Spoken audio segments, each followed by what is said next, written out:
Habari ndugu wafugaji wenzangu, karibuni sana katika chaneli yangu ya ufugaji bora, muweze kupata baadhi ya elimu namna nzuri ya kufuga.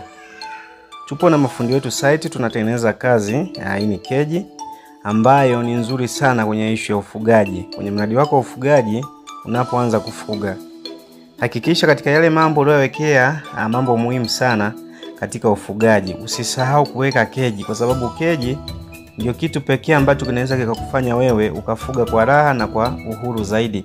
Sababu keji nishaelezea inapunguza vitu vingi sana, hususa vile ambavyo vinakuwa sova muhimu.